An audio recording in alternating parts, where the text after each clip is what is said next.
Ready? 1, 2, 3. And look right here. Beautiful. Nice. Clapping. Yeah.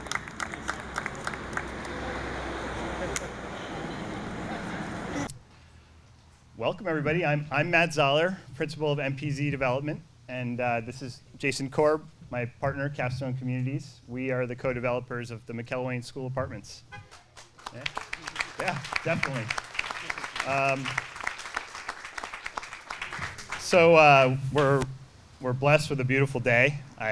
After all the rain we've had, I can't believe this weather. So something special about this project and today. So the sun is shining. We were here just 2 years ago for groundbreaking, which was a monumental moment in time, and now we're back for the ribbon cutting. So we want to just welcome you guys again to the McElwain School Apartments. As envisioned, we've completed 57 mixed-income units, apartment homes, of which 51 are affordable. We have 16 homes in the historically renovated school behind me, 38 homes in the new construction Passive House building, which is a state-of-the-art energy-efficient building, a green standard. It's a certified FIAS building, first in Plymouth County, I should add, so that's a good thing. And 3 units in the historically renovated 242 Main Street. And then we have many amenities on site. Excuse me as I shuffle my papers here. As you have the opportunity to walk around, we'd welcome you to do that. We have a children's play area for multiple ages. On the side here, we have the Memorial Park, the Sculpture Park, which Jason is going to speak to in detail, which is exciting. There's a dog run for residents at the back of the site. And then the buildings include a fitness center and a community room. So it's really a great place for people to call home. So it's been a journey, to say the least, and it's extraordinary to be at this moment in time to see this project through to completion. The McElwain School Apartments is a very special place. We've taken a community asset and reinvigorated it once again. There are so many great memories here and stories about the McElwain, and through its renovation, we've been able to preserve those memories and allow the new residents here to create their own.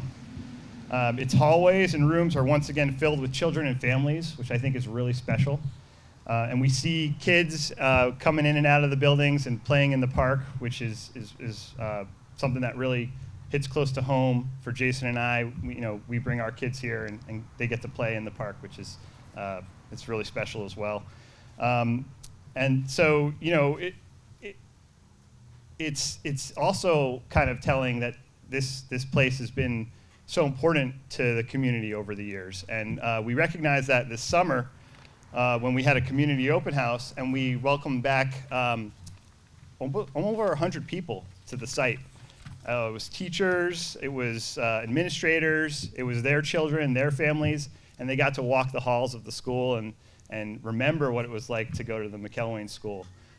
So that was a really special moment in time as well. And we continue to hear those stories. And I know we have people in the audience today. I know one of our speakers went to the McElwain, so that's really special as well. So it's really an honor to be able to reintroduce this as a community asset once again.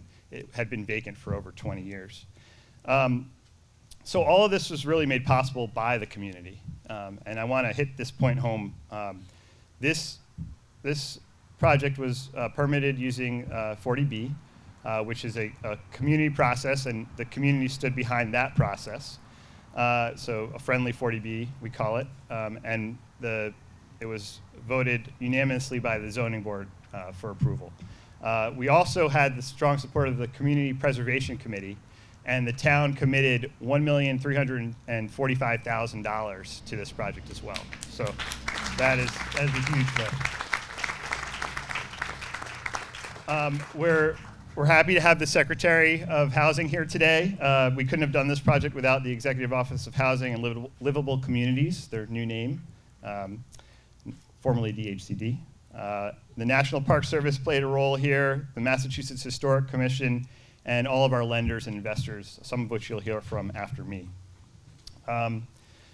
So I think this day is really special for me because this is my first project on my own, and it wouldn't be possible without my partner, Jason Korb.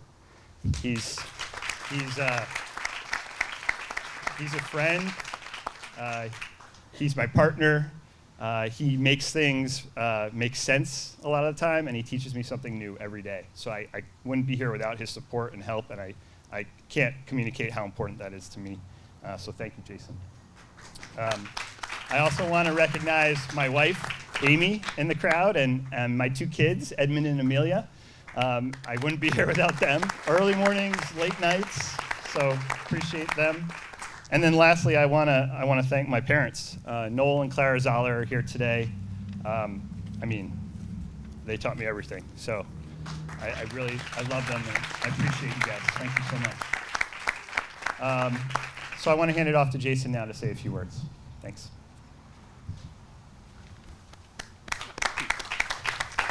I think most of you know these projects are very, very complicated and take a very long time. We started, in 2018? Well, 17? 16. Yeah. Right? So 7 years. It was a 7-year journey. Yeah, my daughter was born and now she's 7. It's pretty unbelievable.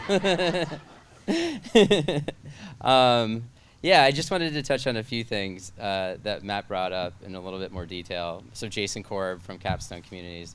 It really is an honor and pleasure to have all of you here today. This project is very unique. We've done a lot of unique projects. We moved a house on Mass Ave in Cambridge. But this one is really, really special. It touches on so many of the things that we're all talking about right now in our industry. We're talking about saving old buildings and reusing them and converting them to housing, which we so desperately need. We had, First Realty is here today who did the lease up. They did a fantastic job. We had almost 500 families and people in the lottery, right? And that was during COVID, I think. It was hard to get applications in and things like that. We obviously tried to make it as easy as possible. It involves taking a piece of land and adding density, right? In the town of Bridgewater, and Michael is here, and Eric, the president of the select board, or it's no longer the town council. Without their support, this may have just been a school restoration and renovation, right? But we have 38 new apartments behind it. That Matt talked about Passive House. I just found out from Betsy, our architect, that it scored the highest score across all of Massachusetts for Passive House ratings anywhere, which is amazing. And we're gonna be thanking you guys a little bit later, but Keith Construction in the back, Tim Ford Jr., Paul Maloney, that would not have been possible without being so fastidious. The amount of detail that goes into these projects and wrapping things around things and making sure that there's no, clearly I didn't do that. Just making it so energy efficient is great. And then working with the National Park Service and making sure that the windows and the flooring is saved and, all of the masonry is restored the way it should be. So yeah, it is a really, really special project that touches on so many things. So the elephant in the room, or the sculpture in the room in this case. So what's going on with that out there? And some of you may have read about it. But Matt and I wanted to do something really special here. We wanted to do something that you would remember 10, 20 years from now, right? And I think we've accomplished that. We hired a sculptor by the name of Bruce Rosenbaum, and he'll be here later. He's a steampunk artist. And we said, Bruce, we have an obligation to the town to create a memorial. And we had talked about doing something very simple that would be granite and maybe inscribing names. We said, Bruce, think out of the box. What can we do here? And so the history of the site is that the land was donated by Mr. McElwain's family. And Bridgewater was a shoe manufacturing city, and Mr. McElwain had one of the largest shoe factories in town. And so his family donated the land for the namesake of the school. And so Bruce decided to create a shoe. And actually, if you look at the shoe, it actually has over 1,000 shoemaking pieces in it, which is really interesting. So that's the shoe part. And the flying part is, we heard a lot of really great stories about how the teachers in the school really inspired their students, and how students were really inspired to learn. And so he decided to create a flying shoe. And so the idea was to create something whimsical, something imaginary, let your dreams fly, and I think it really encompassed what happened here on the site. And we dedicated I'm going to get emotional, sorry guys.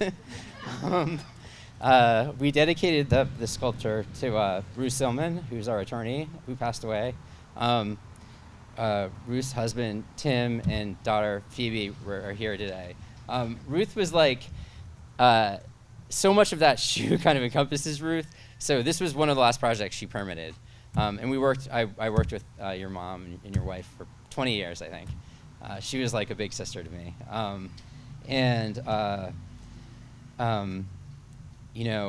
So much of that, what I just described in this shoe, kind of encompasses Ruth. She was creative, she was technical, she was thoughtful, she was caring, she was kind. I can literally go on and on. And she was creative in the way that she looked at problems. She cared about the environment. Anytime we had an environmental issue, we would say, we have to call up Ruth. And, what does Ruth think, right? And so, Matt and I decided to dedicate both the sculpture and the project to Ruth, because she meant so much to us and to the site, and none of this really would have been possible without her. And we're really so honored that you were here today in her honor. So thank you.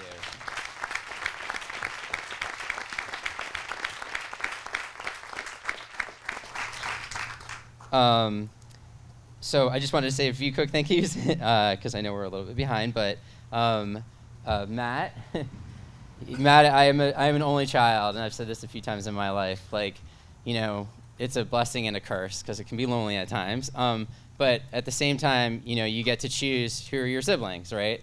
And so Matt is like a brother to me, and and someone I'd want to choose in a brother. Matt encompasses all of that.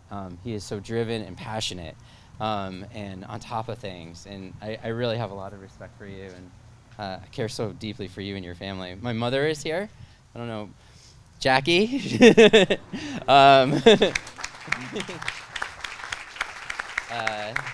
I'm so thankful you're here. My best friend Jonathan is here too, in the back. And so those are some of the people that are really close to me. So anyways, we have more thank yous after, but at this point I'd like to invite Secretary Augustus, who's here. I don't know if you know, so many people probably know, but the governor created a new secretariat position. Economic development and housing were combined under many previous administrations. And the Governor Healy has appointed Secretary Augustus, which is an amazing appointment, to be the first secretariat again in many years. So we're so honored to have you here. We took a tour earlier. Thank you for your time and your commitment to the project.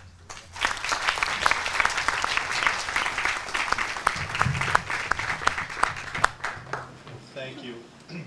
I think you can all notice just from the way both Matt and Jason kind of talked about the project and the people involved in the project and their families. These are two special guys. They take a lot of pride in the work that they do. It's evident when I walked through and took the tour.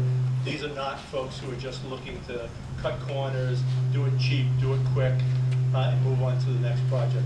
These are two guys who care about what they do, care about who lives there, and the kind of environment people are going to live in these units. And I think that's one of the things about housing that's so unique. Yes, it provides basic shelter, which we all need, but it also provides dignity. And everybody who lives in these units is going to live in a dignified, clean, safe space. That's pretty special work. So I think they deserve a nice round of applause.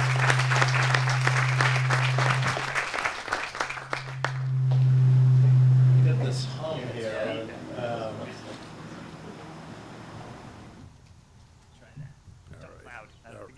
I can project. So I want to just congratulate them and all the folks who are involved in this project. I mean, it checks so many boxes. You heard some of them. The passive design on the new units, the adaptive reuse of historic buildings. Every community wants to save part of their history, part of their past.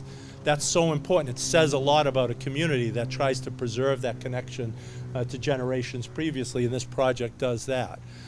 It creates affordable units. Most of the units are affordable, desperately needed here in Massachusetts. You may not know that, but Massachusetts has only 1.6% vacancy. That's the lowest in the whole United States of America. We are in a housing crisis. We desperately need housing, especially affordable housing. There are people who go to work every day in this town or in the neighboring communities. They work for the town. They work in the retail establishments. They pour coffee, they pour beer for a living, and they need a safe, affordable place to live. And this project helps accomplish that. So it checks that box as well. And just the quality of the work, the public art, the opening up of the play space to the neighborhood, to the community. This is not something that is other from the community. This is an integral part of the community. That is such a special thing. You don't see that in all projects. So again, another check. So I'm looking forward to working with these two guys again on future projects, because I know, the state put in, I think it was $6.7 million of tax credits into this project. Well worth the investment. Well worth the investment. This is the kind of return on investment the Commonwealth is looking for in projects like this. And I want to give a shout out to the town of Bridgewater. Not every community gets it. Bridgewater gets it. They put up some of their own money through the CPA dollars. You heard $1.345 million. We like to see projects where the community's got skin in the game. It's not just state resources or federal resources, but it's a partnership. It's a federalism personified in federal, state, and local dollars, all working toward these important goals. So congratulations to the town of Bridgewater, and we look forward to working with you in the future. So again, not only on behalf of myself and the folks at HLC, Housing and Livable Communities, but on behalf of Governor Healy and Lieutenant Governor Driscoll, congratulations to Matt and Jason, to the town of Bridgewater, and to everybody involved in this great project. Well done.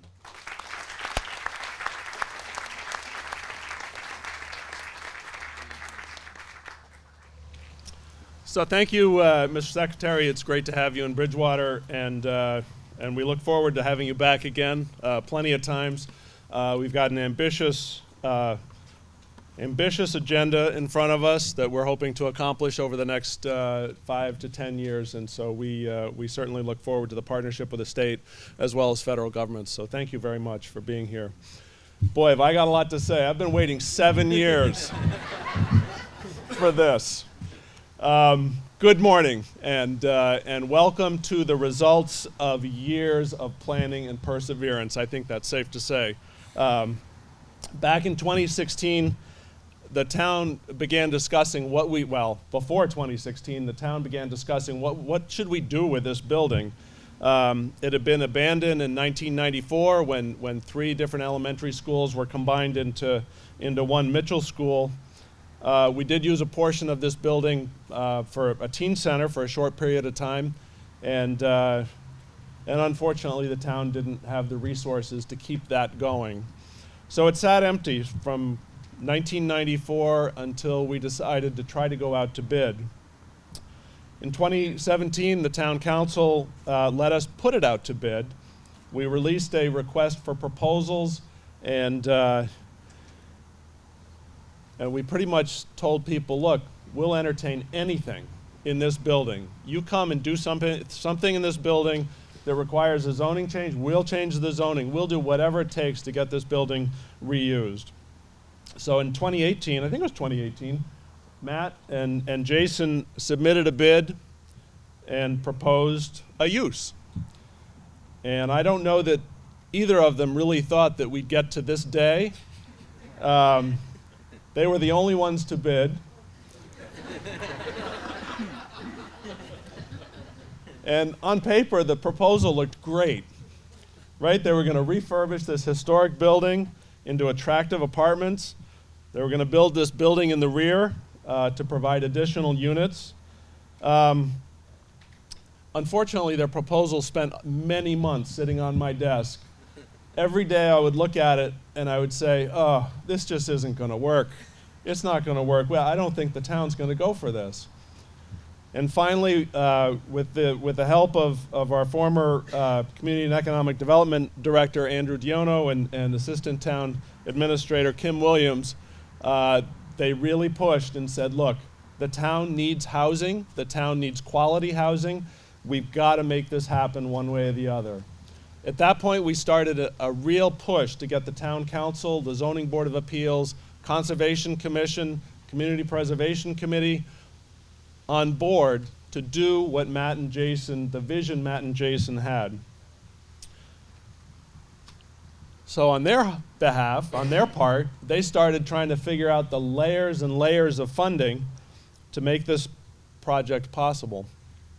So you've heard National Park Service, historic tax credits, Massachusetts, Massachusetts Investment, Mass Housing Investment Corp., Community and Economic Development Assistance Corp., Mass Department of Community and Economic Development, the Life Insurance Community Investment Initiative, Affordable Housing Trust Fund, Mass Housing Partnership Fund Board, Mass Housing Equity Fund, and the Town of Bridgewater.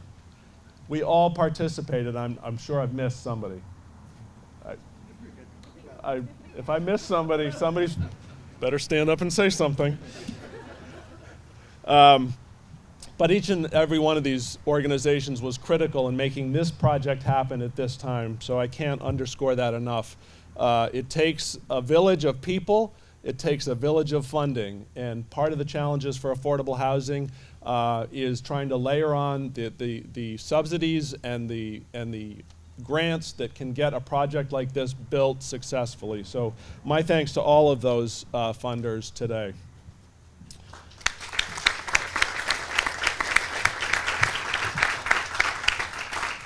So today's a great time to reflect on what this project really means to the town of Bridgewater.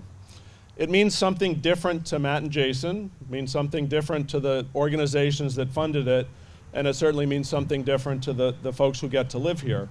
But to me, it brings the William McElwain School full circle, built in 1912 originally, on land donated by Mr. McElwain, as Jason mentioned.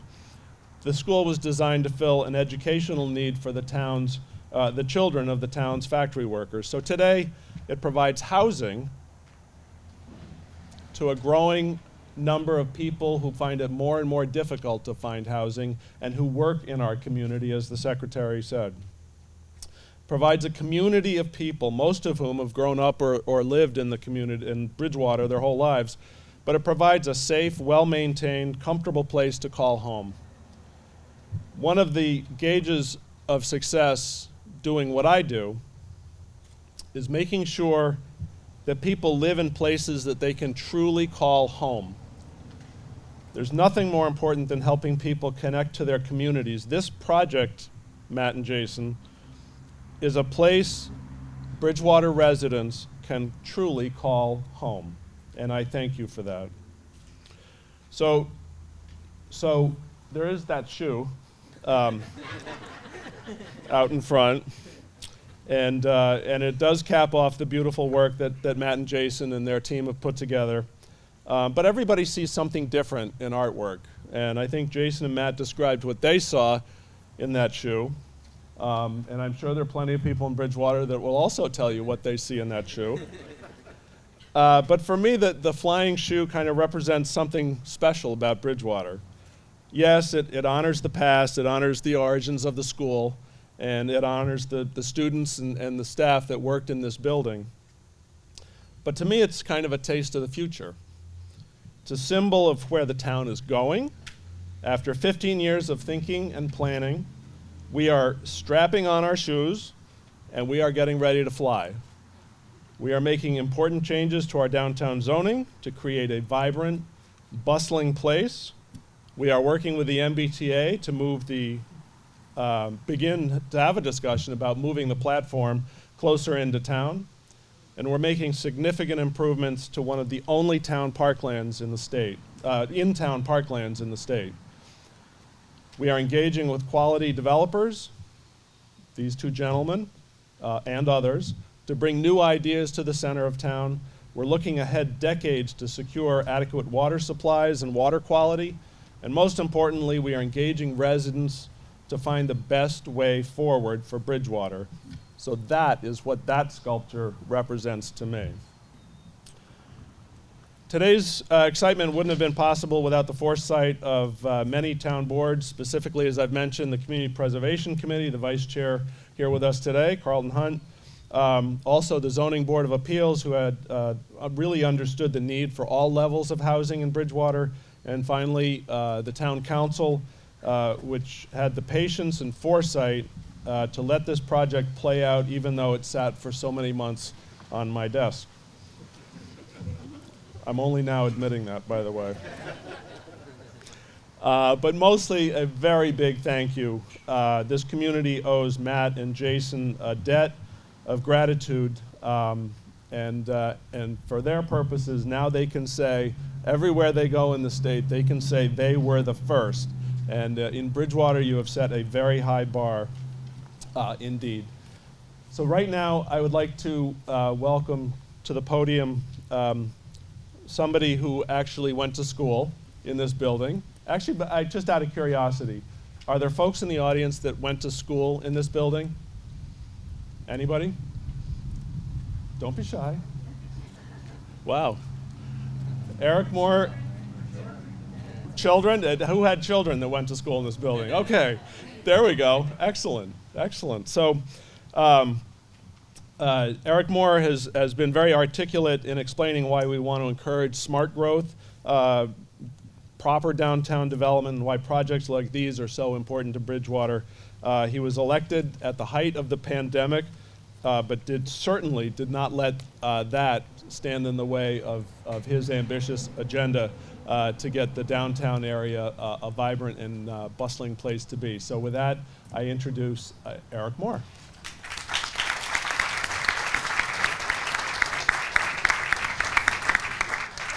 Thank you, Michael.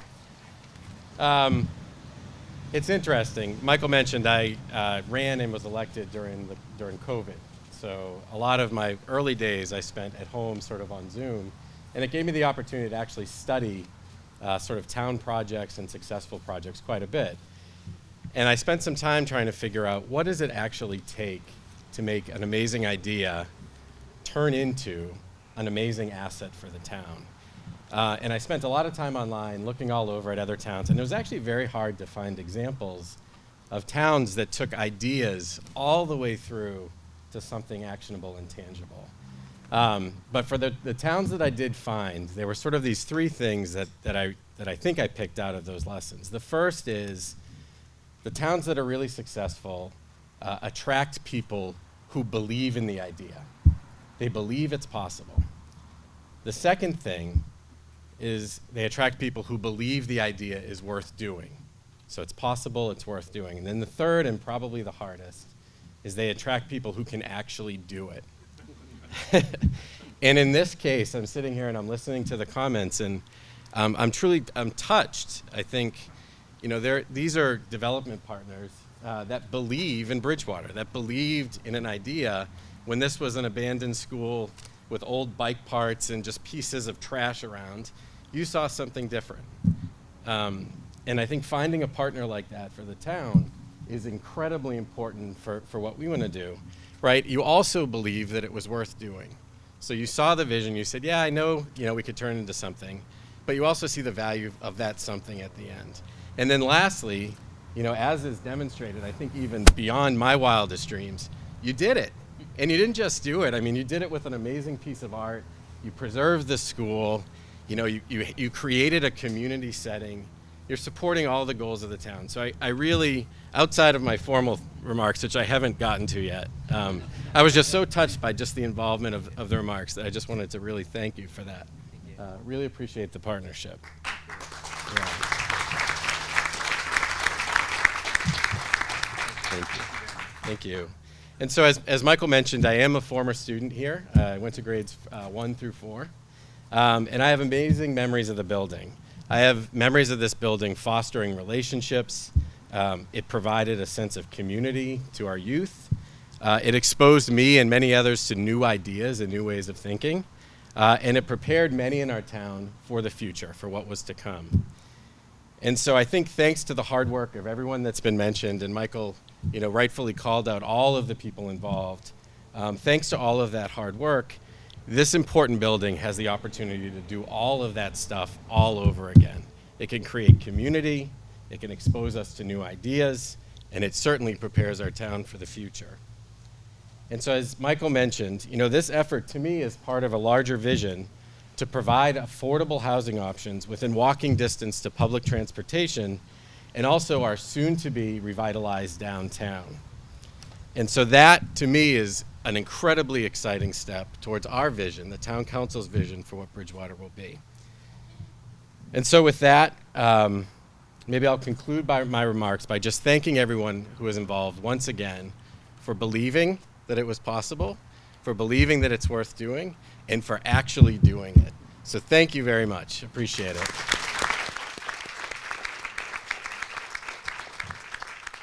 And so with that, we're also thrilled to have Dana LeWinter, Chief of Public and Community Engagement at Massachusetts Housing Partnership, with us today to celebrate this milestone. Her personal and professional commitment to affordable housing and community building has helped countless families in the Commonwealth thrive despite a very challenging housing climate. And so please welcome Dana LeWinter.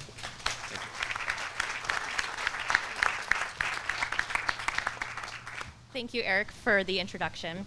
And thank you to Jason and Matthew for having us here today. A gorgeous day, thank God.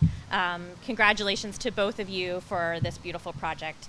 I'm so pleased to be here with our partners in this work. It was already mentioned how much the stack it takes to get to a day like this. So Secretary Augustus and the new Executive Office of Housing and Livable Communities, Mass Housing, MHIC, the Life Initiative, and really true thank you to the local support here in Bridgewater from the town manager and council president. I also want to acknowledge the MHP team who's here. David Hannafin, he's MHP's senior loan officer for this project, worked countless hours on this. Nancy McCafferty, who's MHP's director of business development. We also have Allison Parks and Gina DeGraffenreid from the lending team at MHP, and Lisa Braxton from our communications team. Thank you all from the MHP team for your hard work to get this project to the point where families are living here, they're making it their home. So MHP, or Mass Housing Partnership, has been engaged in creating more housing opportunity here in Bridgewater for over 25 years, actually, with our first loan dating back to 1997. The McElwain School here is our fourth project, and we're proud to have provided the permanent rental financing for this project to be a part of a success story here. And I think it truly embodies the best of what can happen when supportive municipal leaders, a strong development team, and the community itself come together. And I think it's worth remembering that the final product does not just happen. It's the result of thoughtful planning, community conversations, dedicated funding, and supportive partners.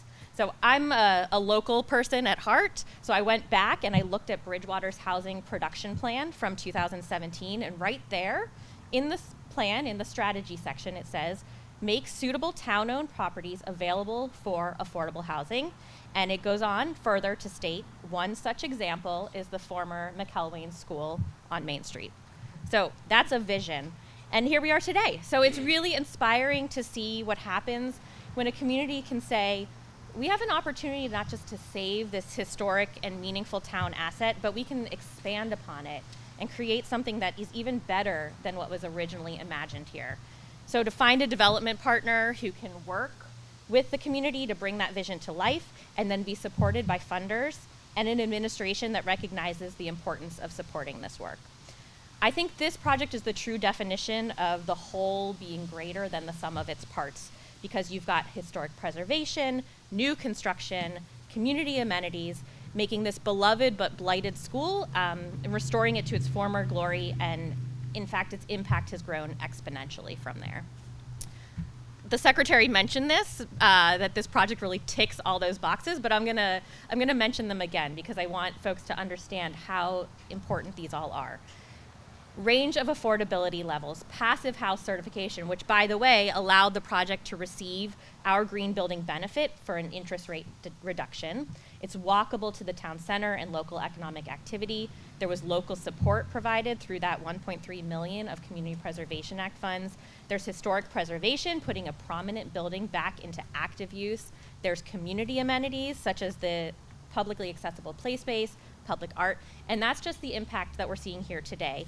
I cannot wait to see what kind of positive impact the new residents of the McElwain School have in their community as they settle in and make this place and Bridgewater their home. I know this crowd understands the importance of these homes, both for the residents moving in and for the Commonwealth.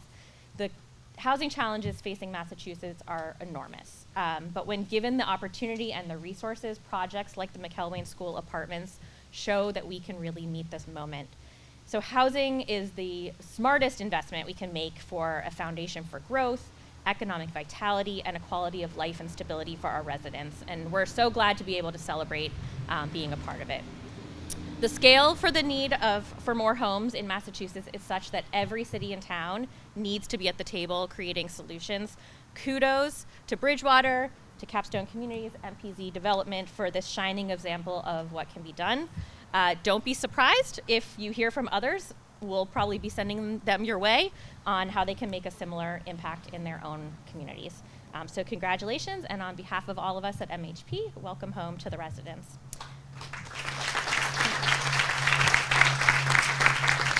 And I'm really pleased to introduce Mark Teeden from Mass Housing. He's the Vice President of Multifamily Programs there, another partner on this project.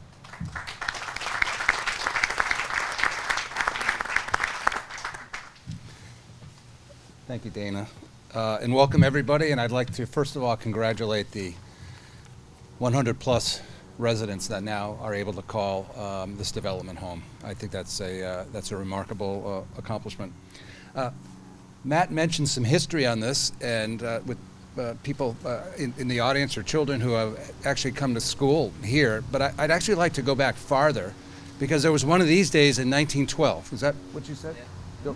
There was one of these days in 1912 where the municipal leadership at the time built a school to serve a community of folks. In this case, it was children and education. But the building was built to serve a community. And then as time went on, the needs of the town changed and schools had to be consolidated or whatever, and but what's happened now is the building is now repurposed to serve the community, again, in a different light. And I just can't help to think that your predecessors in town leadership, if they were here today, would actually be quite pleased to see a new vision and a new focus for what their vision was way back. And I'm always struck by that, by the multiple school renovation deals that we have the pleasure of doing groundbreakings and ribbon cuttings for.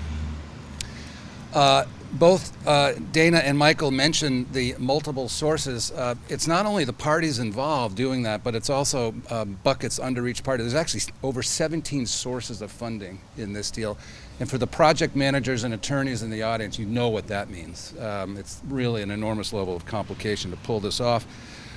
But this project, it's the best of what the Massachusetts affordable housing community has to offer in terms of a heavily coordinated effort between multiple state, multiple local, and multiple private sources of funding to pull these projects off. And again, I want to also emphasize the commitment by the town of Bridgewater. We do these events all over the state, and the size of the contribution of the town and that the town made in this project is really remarkable. So thank you. Lastly, I'd like to congratulate Jason and team. Many people have done that, and I'd also like to reemphasize that this is our 4th project with them, and we hope to do many more. But more than that, Jason and his team, they're very talented. I think everybody has acknowledged that. And as a result of that talent, he had many choices in building his commercial real estate business. And he chose affordable housing as a focus. And we're deeply appreciative of that.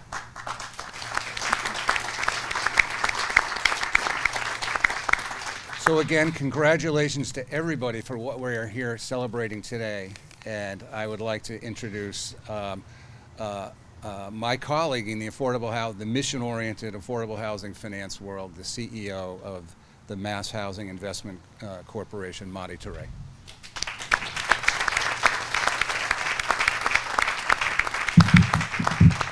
Good afternoon, everybody. I always joke that before I took over MHIC that I was a real estate developer, and that's why I lost all my hair. But I just want to say congratulations to you guys. You've just done an amazing job. I know from having been a real estate developer that when you're dealing with 17 people in your capital stack, the last thing that you can think about is a flying shoe. But the fact that you did put a flying shoe there means that you actually truly care about the community, and it's not just a return. And I think that's the most important thing, and the message that hopefully I'm sure we all get today is just that. I was at a conference a couple of weeks ago, and we were only talking about returns and IRRs, and finally I just said there are people on the other end of that. And I think projects like that, like this, remind you of that. So thank you to everybody, quite frankly, that are our partners in this project. It takes a village to do a project like this. And I think also we forget that the lifespan from initial vision of a project to completion is oftentimes about 8 years. And I think a lot of times we forget that.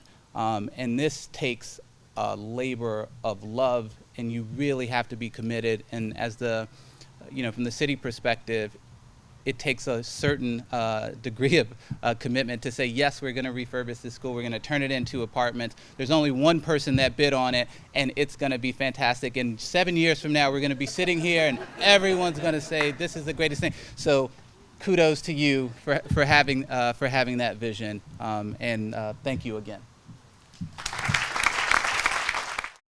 So 2 years I've been involved with it, so I get to kind of show up on third base and act like I hit a triple, and walk with these guys to home base. High impact community development is kind of our moniker, and this is a great example of that. And my personal background is I came from commercial banking for a long time before joining Life Initiative, and the experience I have in projects like this are very rewarding, and meeting and getting to work with developers like these guys is a real treat. To hear words like brotherhood and partnership and memories and families and community and just a multitude of wonderful, wonderful words that are not IRR or the looking only at the profit margins and bottom line of a deal is very truly rewarding, and I'm thrilled to be part of it, and I want to congratulate these guys on a tremendous project. I too hope to be able to work with them on replicating similar types of projects throughout the state. So thank you for having me here, and congratulations, guys.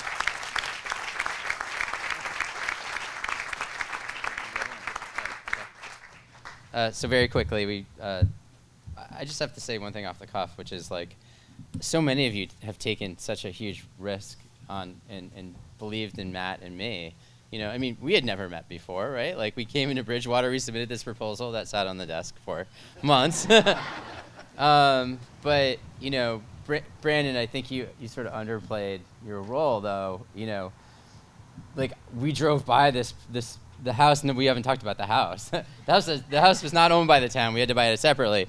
And, I'm driving down, and, we're like, we got to buy the house, because we saw a for sale sign outside of it, And Brandon's like, sure, we'll finance it.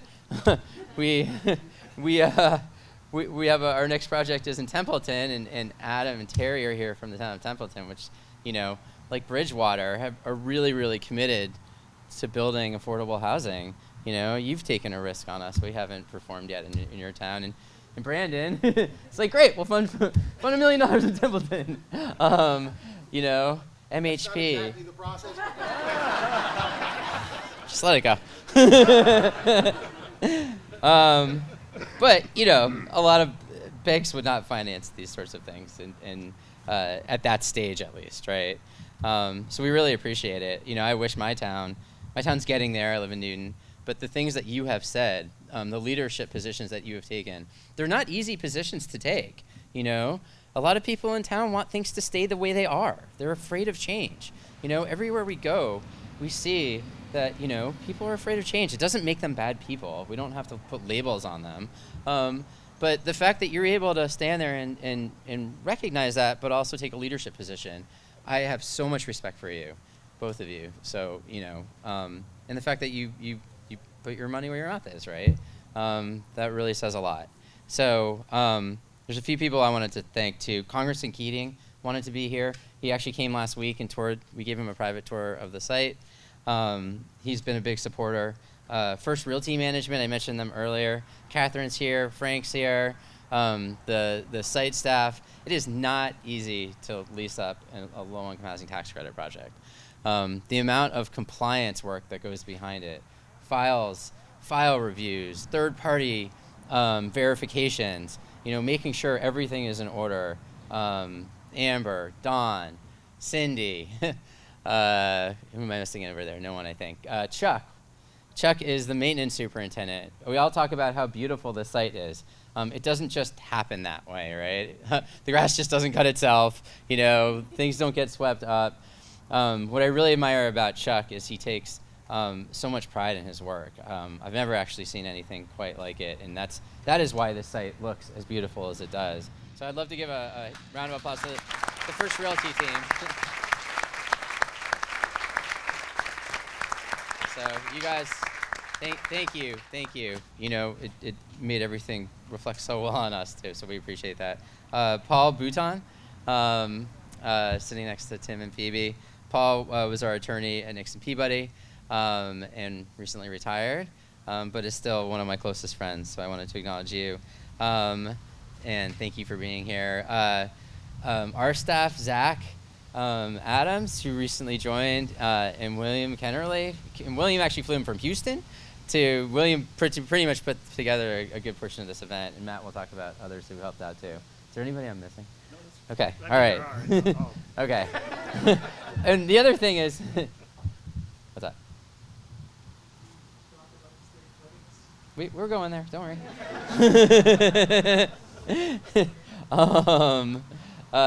One other thing I just wanted to say, so there was a reference to, Dana referenced the fact that there's a reduction in the interest rate because of the fact that we're a passive house. First of all, it's incredibly forward-thinking. I'm not sure anybody else except for MHP does that in the state. And thank God we locked the interest rate in 2021, okay? Because it would probably be about double what it is, now. So I just wanted to say that. So thank you for allowing us to lock our interest rate. It's a pleasure working with everybody, and I know Matt's going to say the rest of the thank yous. So. Yeah. Thanks, Jason. And this is an amazing day for me and for us and for everybody, and it's just so nice to see all your faces here. I honestly would thank every single one of you because you've all played a part in this project, and I think you should all give yourselves a round of applause because we wouldn't be here without you. Plain and simple. But specifically, I do want to shout out a couple more people. Senator Pacheco, who's not here, this is actually no longer his district. He was instrumental in kind of helping us get this funded, so shout out to him. The folks at DHCD, Jennifer Maddox, Kate Racer, our project manager, Jennifer McDonough, all essential in helping us get the financing together for this. I want to thank the city departments that actually helped us here, the building commissioner, the water and sewer, highway, they still remain involved to this day. Brandon, of course, is instrumental in this, and Kristen, thank you for being here. Appreciate your help, and pre-development financing makes these things happen, so we couldn't do it without their support. MHP, of course, Dana, Nancy, thank you so much for your support. And then all the attorneys that worked on the deal for the lenders. So there's a whole slew of attorneys that are involved, and I'm not going to name them all, but without them, we couldn't make this work. There's a lot of really challenging pieces.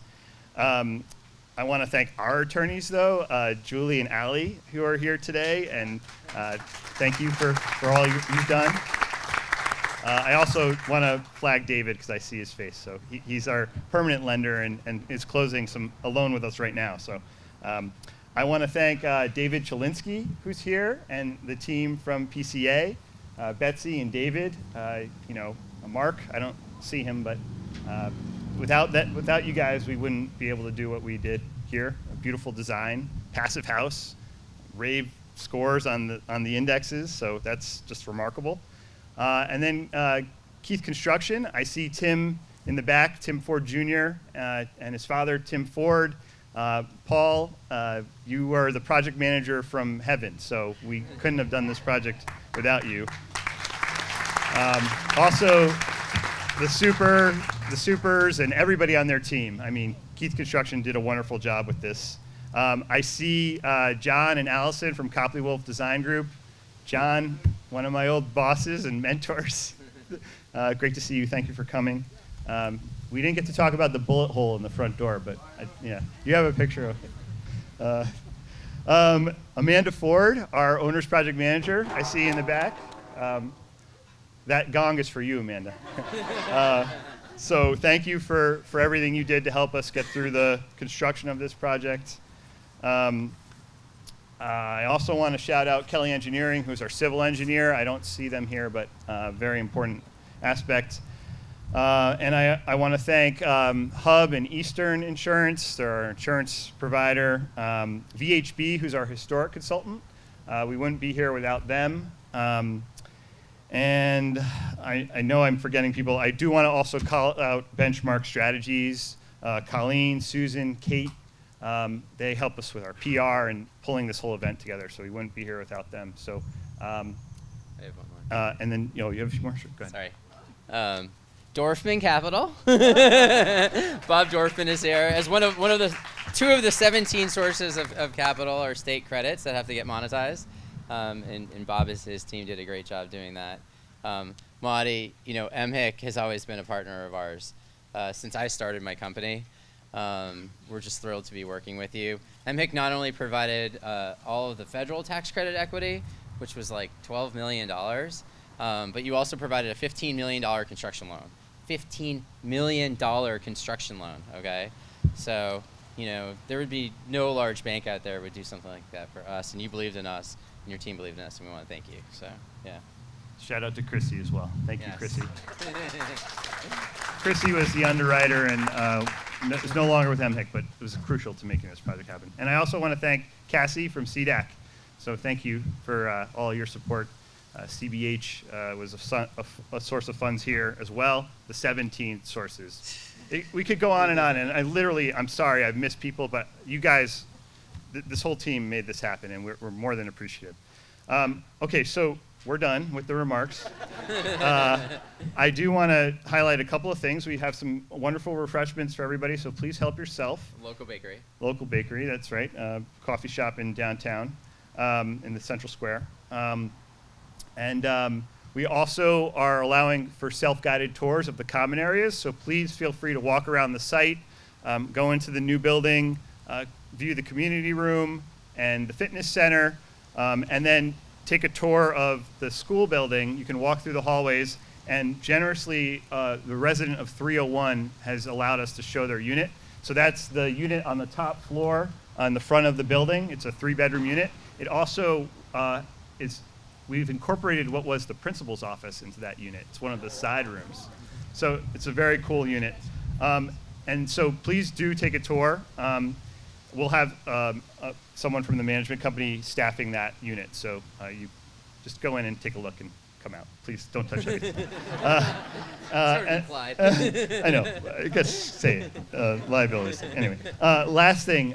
We have some mementos for everybody on the back table. Boxes of chalk, reminiscent of the school and all the things done here. And I play with my kids in our driveway. They love to draw with chalk, and so it's just something to bring it all back home. And if you might consider, there's a chalkboard in the playground. If you could leave us a message on the chalkboard, we'd like to kind of remember this day through that. So please go over there and write something for us to keep as a compulsory. Yeah. Okay. Yeah. Whatever you want. We think it would be great 20 years from now. Yeah. And maybe we'll frame it. Who knows? Yeah. Anyway, thank you, everybody. Couldn't be here without you all. Thank you. Thank you.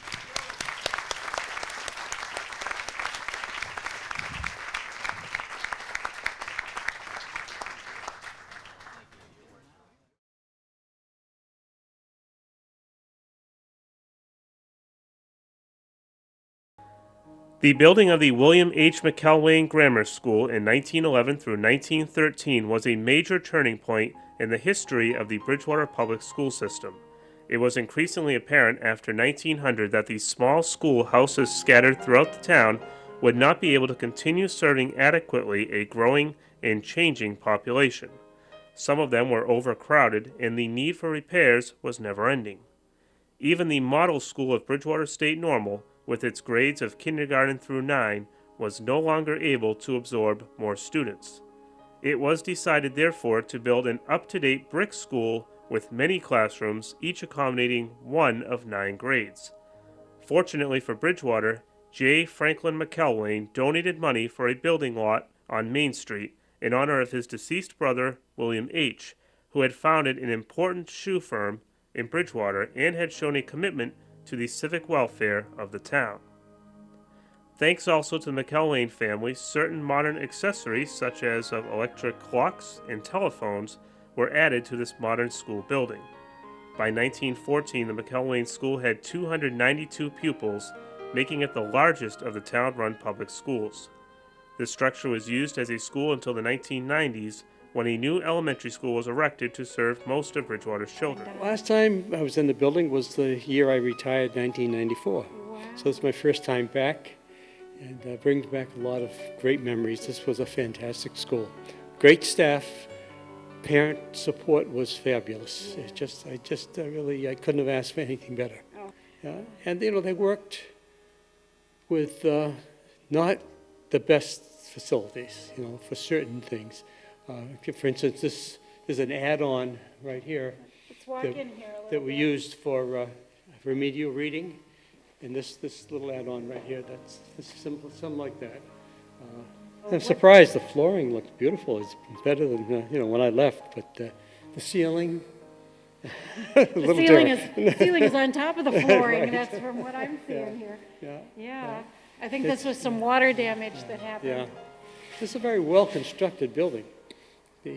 Actually, the interior walls, the support is brick. We found that out when we tried to put the custodians tried to put a drinking fountain in. When they drilled, they hit brick. So it's really a sturdy building. It's funny, my grandson went here, and he had to decide, am I going to call him Papa? So I saw him here, and he was hanging up his coat, and he said, "Hi, Mr. D." That was your grandson. How old My he was? grandson. He was a kindergartner or what? Yeah.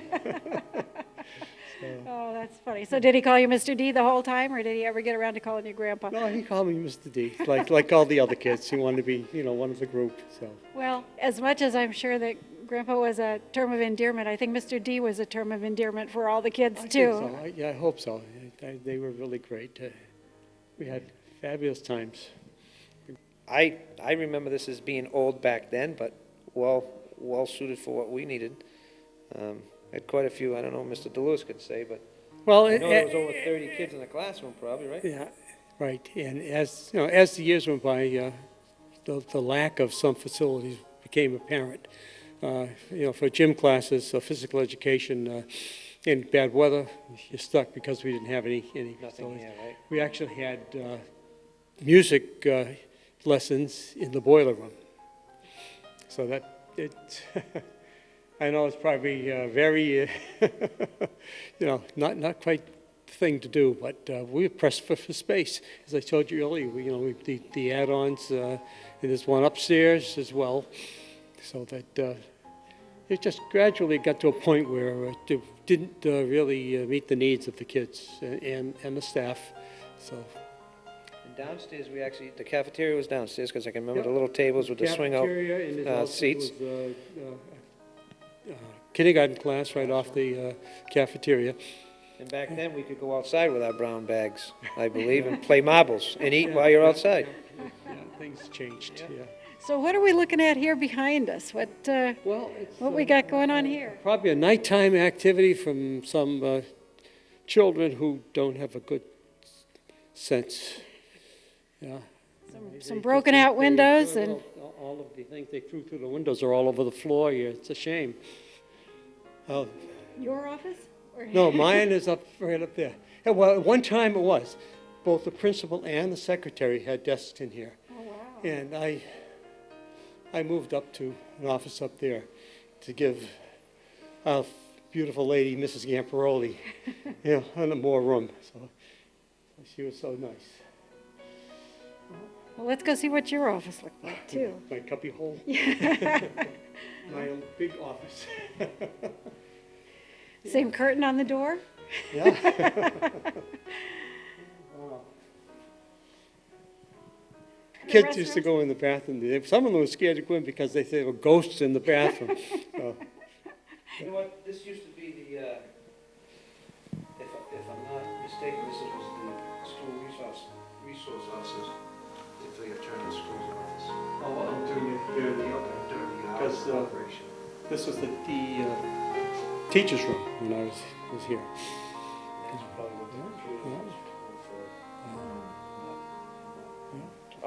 What you're seeing now is remnants of the youth center that was operational. Back in the 60s and 70s, this was the cafeteria. Yeah, it was, yeah. All the way up to the 90s. Room was, when I was here, was George Mitchell's readiness room. The readiness class was a class for children who were not developmentally ready for first grade, so that they gave them that extra year. And everybody knows George did a fantastic job with the children. There's his picture right there. There he is, Oh, yeah. right on the wall. And as you know, the George Mitchell Elementary School is named after probably one of Bridgewater's best teachers. If a child needed something, George was there for him. Good location, parking in the back. Creativity, I guess.